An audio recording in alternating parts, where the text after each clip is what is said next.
नमस्कार, स्वागत है आप सभी का एबी स्टार न्यूज में और मैं हूं आपके साथ जुबैर चौधरी। वक्त तो चला है देश लाइव का, जहां सबसे पहले बात तेजस्वी यादव के बयान की कर लेते हैं। आपको बता दें कि आरजेडी और जेडीयू के गठबंधन को लेकर तेजस्वी यादव ने बड़ा बयान दिया है। उन्होंने कहा है कि इस गठबंधन के बारे में, अपनी पार्टी की कोशिशों के बारे में सभी अटकलों को खारिज करा और गठबंधन के बारे में सभी बातों को काल्पनिक बताया। बिहार के पूर्व उप मुख्यमंत्री और राष्ट्रीय जनता दल आरजेडी के नेता तेजस्वी यादव ने सत्तारूढ़ जनता दल के साथ गठबंधन करने की अपनी पार्टी की कोशिशों के बारे में सभी अटकलों को खारिज कर दिया और कहा कि गठबंधन के बारे में सभी बातें काल्पनिक हैं। बिहार के पूर्व डिप्टी सीएम तेजस्वी यादव ने गुरुवार को नीतीश कुमार के नेतृत्व वाली जेडीयू के साथ संभवित गठबंधन पर पत्रकारों से बात करते हुए कहा कि यह सब काल्पनिक है। जब मैं प्रधानमंत्री नरेंद्र मोदी से मिलने दिल्ली गया था तो यह मेरी पहल थी। क्या इसका यह मतलब है कि मैं बीजेपी के साथ गठबंधन कर रहा था? उन्होंने अपने पिता और बिहार के पूर्व सीएम लालू प्रसाद यादव के खिलाफ सीबीआई छापे और भ्रष्टाचार के नए मामलों के बारे में भी बात की और कहा कि यह राजनीति से प्रेरित है।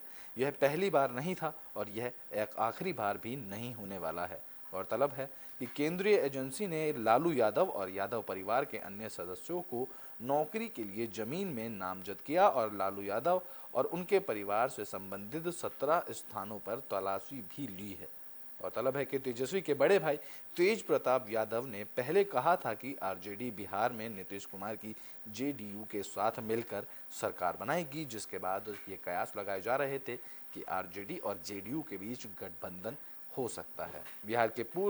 बिहार के मुख्यमंत्री नीतीश कुमार का पिछले महीने राष्ट्रीय जनता दल की तरफ से आयोजित किए गए दावत इफ्तार में जाने के बाद आरजेडी नेता तेज प्रताप यादव ने दावा किया कि उनकी पार्टी नीतीश कुमार के जनता दल के साथ गठबंधन में बिहार से सरकार बनाएगी। उन्होंने दावा किया कि बिहार में नई सरकार के गठन को लेकर सीएम नीतीश कुमार ने उनकी गुपचुप बातचीत भी हुई है। यह संकेत देते हुए सीएम नीतीश कुमार और उनकी पार्टी बिहार में महागठबंधन में लौट कर आएगी, जिसके बाद आरजेडी सुप्रीमो लालू प्रसाद यादव के बेटे तेज प्रताप यादव ने कहा कि नीतीश के दौरे के बाद उनकी पार्टी जल्द ही जेडीयू के साथ गठबंधन में बिहार में सरकार बनाएगी। तेज प्रताप ने बताया कि यह राजनीति है, यहाँ चीज़ें बदलती रहती हैं। नीतीश कुमार आज आए हैं, पहले मैंने उनके लिए नो एंट्री बोर्ड लगाया था, अब मैंने एंट्री लगाई है। नीतीश चाचा जी बोर हो गए हैं, इसलिए वे आए हैं। यह दावा करते हुए उन्होंने सीएम नीतीश कुमार के साथ गुप्त बातचीत की। तेज प्रताप ने कहा कि खेल होगा, उनके आने के बाद से जल्द ही सरकार बनाई जाएगी। यह एक रहस्य है, मैंने नीतीश कुमार के साथ एक गुप्त बातचीत की है, ऐसा खुद तेज प्रताप यादव ने कहा। हालांकि उनके छोटे भाई और बिहार के पूर्व उप मुख्यमंत्री तेजस्वी यादव ने जेडीयू के साथ बिहार में सरकार बनाने की किसी भी अटकलों से इनकार किया। तेजस्वी यादव ने बताया कि यह सवाल मौजूद नहीं है, किसी से भी इसके बारे में कुछ नहीं कहा है। इसके बाद मैं क्यों इस मामले को लेकर टिप्पणी करूं? तेजस्वी यादव ने कहा कि हम सभी को आमंत्रित करते हैं, चाहे वो बीजेपी हो या जेडीयू हो या वीआईपी पार्टी के लोग हों। हम सभी पार्टी को इफ्तार पार्टी के लिए हम बुलाते हैं, जिसके बाद यह कयास लगाए जाने नहीं चाहिए कि उनके साथ हमारा गठबंधन तय होगा, क्योंकि यह सभी बातें काल्पनिक हैं।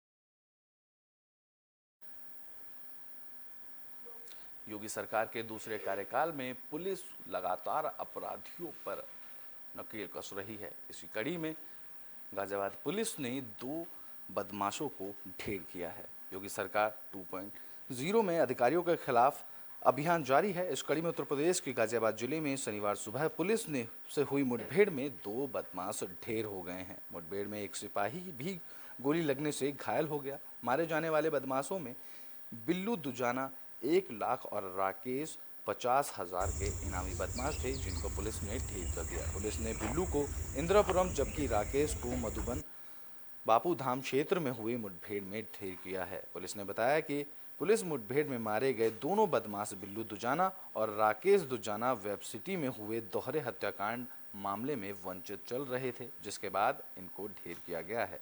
बिल्लू दुजाना 1 लाख के इनामी हैं और राकेश 50,000 के इनामी बदमाश हैं। पुलिस की बिल्लू से इंद्रापुरम तो राकेश से मधुबन बापू धाम क्षेत्र में मुठभेड़ हुई। पुलिस ने दोनों बदमाशों के शव को पोस्टमार्टम के लिए भेज दिया, जबकि घायल सिपाही को इलाज के लिए जिला अस्पताल में भर्ती कराया। तो वहीं एसएसपी मुनिराज के मुताबिक आरोपियों पर दिल्ली समेत विभिन्न राज्यों में 16 मुकदमे दर्ज हैं। बदमाश कविनगर क्षेत्र में 2 लोगों की गोली मारकर हत्या करने के भी आरोपी थे। एक दिन पहले ही गाजियाबाद के स्थायी एसएसपी बनाए गए मुनिराज के नेतृत्व में पुलिस की बदमाशों के खिलाफ ये बड़ी कार्रवाई हुई, जिसके बाद एक ही दिन में 2 कुख्यात इनामी बदमाश का मारना पुलिस को बड़ी सफलता मिली। बता दें कि गाजियाबाद पुलिस लगातार बदमाशों और हिस्ट्री शीटरों को पकड़ने के लिए अभियान चला रही है, जिसके बाद बिल्लू दुजाना और राकेश दुजाना के बारे में जानकारी मिल रही थी। दोनों वेब सिटी में हुए दोहरे हत्याकांड में आरोपी भी थे। पुलिस ने दोनों को आरोपियों की तलाश की, जिसके बाद पुलिस ने बिल्लू दुजाना पर 1 लाख का इनाम घोषित किया था और वहीं राकेश के खिलाफ 50,000 रुपए का इनाम रखा था। आरोपियों के एनकाउंटर के बाद उनका आपराधिक इतिहास सामने आया, जिसके बाद पता चला कि उनके कई राज्यों में 16 मुकदमे दर्ज हैं।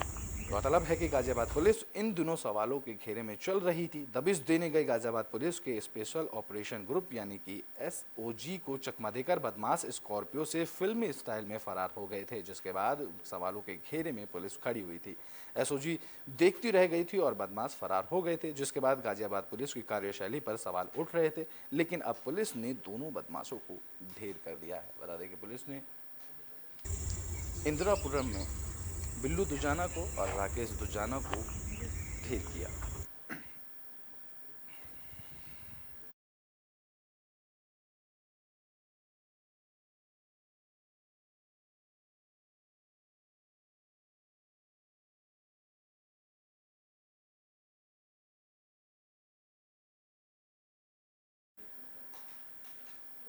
तो इसी कड़ी में हापुड़ में भी पुलिस और बदमाशों के बीच मुठभेड़ हुई, जिसमें एसपी बाल बाल बच गए। आपको बता दें कि बुलेट प्रूफ जैकेट की वजह से वह बच गए। उत्तर प्रदेश में हापुड़ जिले की पुलिस अधीक्षक दीपक भूवर शुक्रवार को उस समय बाल बाल बचे जब एक खुखार अपराधी ने मुठभेड़ के दौरान उनके द्वारा चलाई गई गोली उनके ब्लड प्रूफ जैकेट में लग गई। कार्रवाई में वंचित अपराधी को गिरफ्तार कर लिया गया। मुठभेड़ में अपराधी के पैर और हाथ में गोली लगी, जिसके बाद उसको अस्पताल में भर्ती कराया गया। घटना के बारे में जानकारी देते हुए पुलिस अधीक्षक ने बताया कि वंचित अपराधी मोनू उर्फ मयूनुद्दीन ने जांच पड़ताल के लिए रोके जाने पर पुलिस पर गोलियां चलाई, जिसके बाद पुलिस बल को उसे घेरने को और गिरफ्तार करने के लिए बुलाया गया। पुलिस ने बताया कि अपराधी को पकड़ने के लिए एसपी ने भी कार्रवाई में हिस्सा लिया, जिसके बाद पुलिस की ओर से कम 16 राउंड की फायरिंग की गई। अपराधी मयूनुद्दीन के द्वारा चलाई गई गोली से एक सिपाही घायल हो गया और एक गोली एसपी के ब्लड प्रूफ जैकेट में जा लगी, जिससे घायल कांस्टेबल को अस्पताल में ले जाया गया और अपराधी के भी हाथ पैर में गोली लगी। एसपी बुकर ने बताया कि मोनू उस गिरोह का सदस्य है जो राष्ट्रीय राजधानी क्षेत्र में राजमार्ग पर यात्रा करने वाले लोगों को लूटते हैं। उन्होंने बताया कि उनके खिलाफ लूट के 30 से अधिक मामले दर्ज हैं और उनके सिर पर 1 लाख रुपए से भी ज़्यादा का इनाम है, जो कि वह 4 जिलों से वंचित है। आपको बता दें कि इस घटना में एसपी बाल बाल बच गए क्योंकि उन्होंने ब्लड प्रूफ जैकेट पहन रखी थी। मुठभेड़ के दौरान 16 सिपाही मौजूद थे, जिनमें से एक सिपाही घायल हो गया, जिसको घायल अवस्था में अस्पताल में भर्ती कराया गया। इस दौरान बदमाश ने पुलिस पर फायरिंग की, जिसमें एसपी को जाके गोली सीधा उनके ब्लड प्रूफ जैकेट पर लगी, जिससे वो बाल बाल बच गए।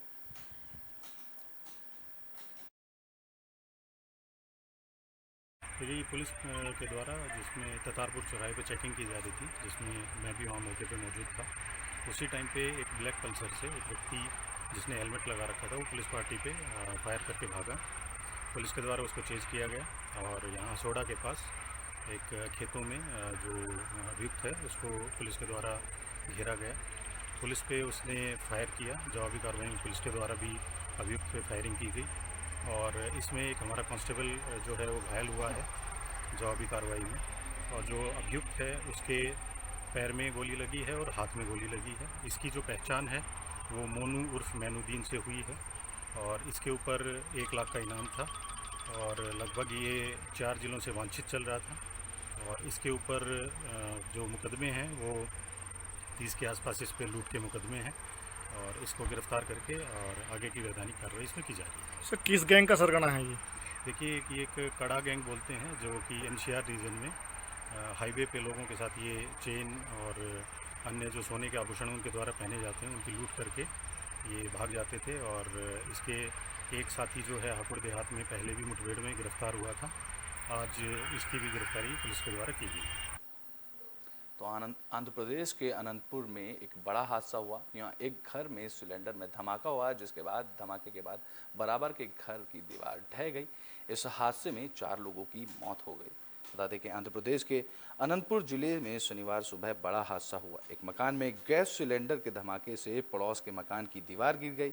मलबे में दबने के कारण 4 लोगों की मौत हो गई। इसके अलावा इस हादसे में 2 लोग घायल बताए जा रहे हैं। यह हादसा मुल्कालिंदू गांव के पास हुआ, जहां हादसे की जानकारी मिलते ही पुलिस घटनास्थल पर पहुंची। पुलिस ने रेस्क्यू ऑपरेशन शुरू कर दिया, जिसके बाद मामले में केस दर्ज कर लिया गया। फिलहाल पुलिस इसकी जांच कर रही है। अनंतपुर पुलिस के अधीक्षक फकीरप्पा ने बताया कि आज सुबह मुल्कालिंदू गांव के एक आवास में सिलेंडर फट गया, जिसके विस्फोट के प्रभाव के कारण पड़ोस के मकान की दीवार गिर गई और 4 सदस्यों की मौत हो गई, जबकि 2 युवक गंभीर रूप से घायल हो गए। सूचना मिलते ही पुलिस मौके पर पहुंची और बचाव अभियान कार्य शुरू किया गया। पुलिस अधीक्षक ने बताया कि घायलों का इलाज के लिए अस्पताल ले जाया गया और शवों को पोस्टमार्टम के लिए मुर्दा घर भेज दिया गया है। साथ ही इस घटना का मामला दर्ज कर आगे की जांच की जा रही है।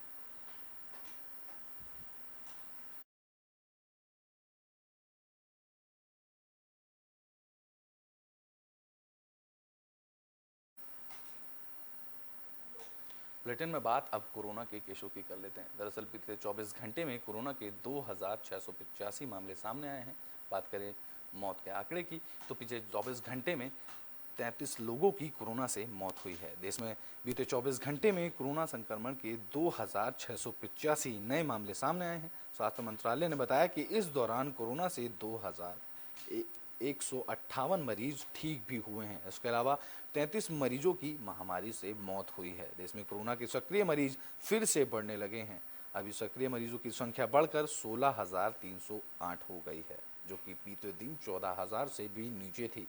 अब तक कुल 4,26,09,335 लोग कोरोना से रिकवर हो चुके हैं। इसके अलावा 5,24,572 लोग कोरोना से अपनी जान गंवा चुके हैं। स्वास्थ्य मंत्रालय ने शुक्रवार को कोविड-19 के आंकड़े जारी करते हुए बताया था कि बीते 24 घंटों में कोरोना वायरस के 2,710 नए मामले सामने आए हैं। गुरुवार के मुकाबले कोरोना के मामलों में करीब 3% की बढ़ोतरी दर्ज की गई है। गुरुवार को कोरोना के 2,628 मामले सामने आए थे। वहीं इस दौरान 14 लोगों की मौत हुई थी, यानी कि इस बार कोरोना की मौतों में इजाफा हुआ है। बीते दिन 14 लोगों की मौत हुई थी, जिसके बाद अब आज की बात करें तो बीते 24 घंटे में कोरोना से 33 लोगों की जान गई है। बता दें कि यह लगातार चौथा दिन है जब कोरोना के 2000 से भी ज़्यादा मामले सामने आ रहे हैं। बुधवार को 2124 केस मिले थे, जिसके बाद गुरुवार की बात करें तो गुरुवार को 2628 केस सामने आए थे। शुक्रवार को 2710 मामले सामने आए थे और शनिवार को यह आंकड़ा 2685 पर जा रुका। दिल्ली में बीते 24 घंटे में कोरोना के 445 नए केस सामने आए हैं। वहीं राहत देने वाली बात यह है कि संक्रमण में किसी भी मरीज की मौत नहीं हुई। शुक्रवार को दिल्ली के स्वास्थ्य विभाग ने नए मामलों के आंकड़ों को साझा करते हुए बताया था कि राष्ट्रीय राजधानी दिल्ली में कोविड-19 एक्टिव केसों की संख्या बढ़कर 1,627 हो गई है और 479 लोग कोरोना वायरस को मात देकर ठीक भी हुए हैं। इसके साथ ही दिल्ली में कोरोना वायरस का दर रेट 2.04% है। आपको बता दें कि दिल्ली में बीते 24 घंटे में 445 नए मरीज सामने आए, जिसके बाद 1,627 मरीज कोरोना से ठीक भी हुए हैं। पूरे देश की बात करें तो पूरे देश में बीते 24 घंटे में 2,685 नए मामले सामने आए और 33 लोगों की मौत कोरोना के कारण हुई।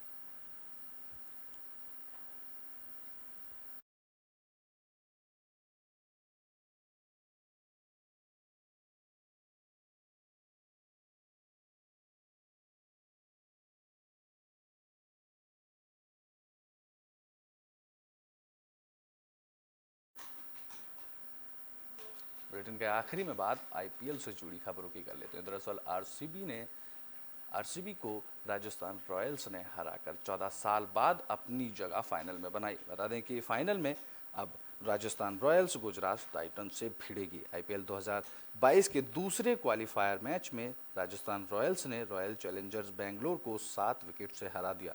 इस जीत के साथ राजस्थान ने 14 सालों के बाद आईपीएल के फाइनल में जगह बनाई है। टीम के लिए जॉस बटलर ने तूफानी पारी खेली। उन्होंने खतरनाक बैटिंग करते हुए शतक जड़ा, जिसके बाद राजस्थान के लिए गेंदबाजी के प्रसिद्ध कृष्णा और ओबेड मकॉय ने कमाल कर दिखाया। इन दोनों ही गेंदबाजों ने 3-3 विकेट लिए। राजस्थान का फाइनल मैच अब गुजरात टाइटंस से 29 मई को खेला जाएगा। राजस्थान के लिए यशस्वी जायसवाल और जॉस बटलर ओपनिंग करने आए। इस दौरान जायसवाल ने महज 21 रन बनाकर ही आउट हो गए। उन्होंने 13 गेंदों का सामना करते हुए 2 चौके और 1 छक्का लगाया, जिसके बाद जबकि बटलर ने अंत तक टिके रहे और उन्होंने तूफानी बैटिंग की, जिन्होंने 60 गेंदों का सामना करते हुए नाबाद 106 रन बनाए। बटलर की इस पारी में 10 चौके शामिल थे और 6 छक्के भी शामिल थे। कप्तान संजू सैमसन ने कुछ खास नहीं कर पाए, जिसके बाद उन्होंने 21 गेंदों का सामना करते हुए केवल 2 चौके और 1 छक्के की मदद से 23 रन बनाए। आरसीबी के लिए जॉस हेजलवुड ने अच्छी बॉलिंग की। उन्होंने 4 ओवर में 23 रन देकर 2 विकेट झटके, जिसके बाद उन्होंने एक भी सफलता नहीं मिली। तो वहीं मैक्सवेल ने 3 ओवरों में 17 रन दिए। हर्ष पटेल की बात करें तो 3 ओवर 1 गेंद में उन्होंने 29 रन दिए। बात करें कि टीम की तो रॉयल चैलेंजर बेंगलोर के लिए रजत पाटीदार ने दमदार अर्धशतक जड़ा। इस दौरान उन्होंने 42 गेंदों का सामना करते हुए 18 रन बनाए। उनकी इस पारी में 3 छक्के और 4 चौके शामिल रहे। ग्लेन मैक्सवेल ने 13 गेंदों का सामना करते हुए 24 रन बनाए। मैक्सवेल की इस पारी में 2 छक्के और 1 चौका शामिल रहा। बता दें कि राजस्थान रॉयल्स के प्रसिद्ध कृष्णा और ओबेड मकॉय ने खतरनाक गेंदबाजी की। कृष्णा ने 4 ओवरों में 22 रन देकर 3 विकेट झटके। वहीं ओबेड मकॉय ने 4 ओवरों में 23 रन देके 3 विकेट झटके। उन्होंने 4 ओवरों में 28 रन दिए।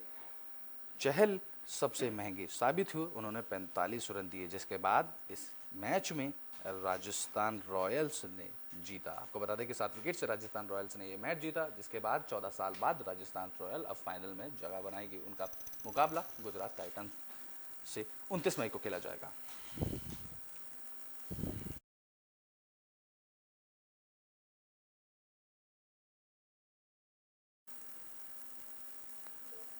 तो आईपीएल का फाइनल 29 मई को खेला जाएगा। 2 टीमें आमने सामने भिड़ेंगी। ये तो पता 29 मई को लगेगा कि किसके हाथ आईपीएल 2022 का कप लगेगा। राजस्थान रॉयल्स और गुजरात टाइटंस के बीच ये फाइनल मैच खेला जाएगा। देश लाइव में अभी के लिए बस इतना ही। देश और दुनिया की तमाम खबरों के लिए देखते रहें एबी स्टार न्यूज़।